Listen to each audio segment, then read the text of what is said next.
जय हिंद। नमस्कार साथियों, आपने भारतीय सेना के सैनिकों की बहादुरी, वीरता, पराक्रम, बलिदान के किस्से तो बहुत सुने होंगे, लेकिन आपने ये भी सुना होगा कि कुछ सैनिक ऐसे हैं जो वीर गति को प्राप्त हो चुके हैं लेकिन फिर भी भारत माँ की सेवा करते हैं। और ऐसा ही एक नाम है राइफलमैन चिंता बहादुर का। अपने नाम की तरह ही बहादुर।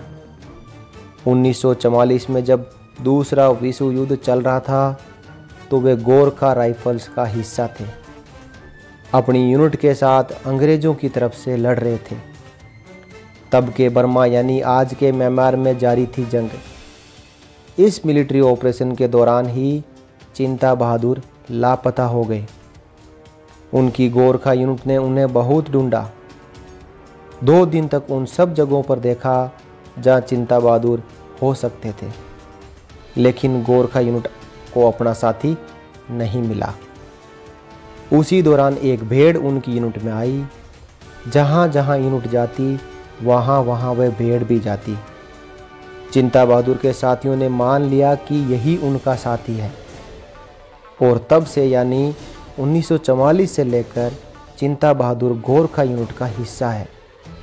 भारतीय सेना में अब भी तैनात है एक भेड़ के रूप में। चिंता बहादुर की यूनिट 5x5 गोरखा राइफल्स अभी हिमाचल प्रदेश के डगसाई में तैनात है।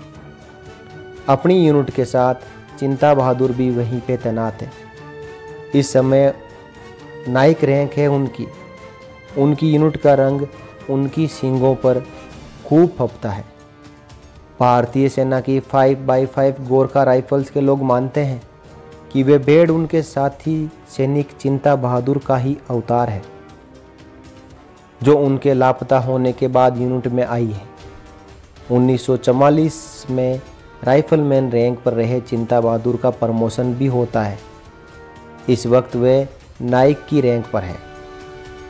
ये नर भेड़ यूनिट के किसी भी सैनिक की तरह सूबे की पीटी यानी फिजिकल ट्रेनिंग में भी शामिल होती है और औपचारिक सेरेमनी का भी हिस्सा बनती है। जिस तरह हर यूनिट का अपना कलर होता है और हर सैनिक की उससे पहचान होती है, उसी तरह चिंता बहादुर की सींगों को भी यूनिट के कलर हरे और काले रंग से पेंट किया गया है। पूरी यूनिट अपने इस साथी का ख्याल रखती है। अब तो यूनिट चिंता बहादुर को अपना लक्की मस्केट भी मानती है। भारतीय सेना की इस यूनिट के एक अधिकारी ने बताया कि भेड़ की लाइफ 8 से 10 साल होती है।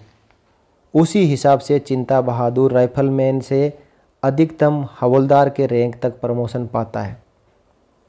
एक भेड़ का जीवन पूरा होने पर यूनिट दूसरा नर भेड़ लाती है और वे दूसरा नर भेड़ चिंता बहादुर बन जाता है और ये सिलसिला लगातार जारी है।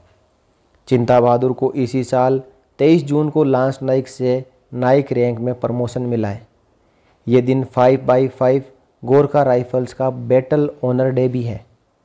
1944 में इस दिन इस रेजिमेंट के 2 जाबाजों को बर्मा ऑपरेशन में बहादुरी के लिए विक्टोरिया क्रॉस भी मिला है। 5x5 गोरखा राइफल्स का नाम पहले 3x6 गोरखा राइफल्स था, जब ये 1 अक्टूबर 1940 में बनी थी। बाद में 1 जनवरी 1948 को इसका नाम 5x5 गोरखा राइफल्स हो गया। भारतीय सेना में गोरखा की 7 रेजिमेंट है। आज़ादी के वक्त 10 गोरखा रेजिमेंट थी। उनका भारत और ब्रिटेन के बीच बंटवारा हुआ। 6 भारत के हिस्से में आई और 3 ब्रिटेन के। 1 रेजिमेंट को उस समय डिसबैंड कर दिया गया। आज़ादी के बाद भारतीय सेना ने एक और गोरखा रेजिमेंट बनाई। साथियों, जब भी गोरिल्ला वार की बात आती है, सबसे पहले गोरखा रेजिमेंट को याद किया जाता है। इन्होंने हर ऑपरेशन में बढ़ चढ़कर हिस्सा लिया है। गोरखा रेजिमेंट की अपनी अलग शान है। इनके सैनिक निडर होकर लड़ते हैं और गोरिल्ला वार में माहिर होते हैं। साथियों, आज हमने इस कहानी में जाना राइफलमैन चिंता बहादुर के बारे में, जो अब भी एक निडर साहसी योद्धा के तौर पर भारतीय सेना में तैनात है। हालांकि वो ओरिजिनल सैनिक, वो मूल सैनिक इस दुनिया में नहीं है, लेकिन उसका रूप, उसकी जान और उसकी जो आत्मा है वो आज भी 5x5 गोरखा राइफल्स में तैनात है, मौजूद है और वो देश की सेवा लगातार कर रही है। साथियों, राइफलमैन चिंता बहादुर को हम यहाँ सलाम करेंगे और उनकी इसी तरीके से डेडिकेटेड जो सर्विस देश के प्रति है वो आगे भी चलती रहे, इसके लिए हम उनका शुक्रगुजार करते हैं। इस वीडियो में इतना ही साथियों। इसी प्रकार की और खबरों के लिए आप बने रहिए सैनिक समाचार इंडिया चैनल के साथ। अगले वीडियो में एक और इसी प्रकार के किस्से के साथ में मिलेंगे। तब तक के लिए जय हिंद, जय भारत, वंदे मातरम।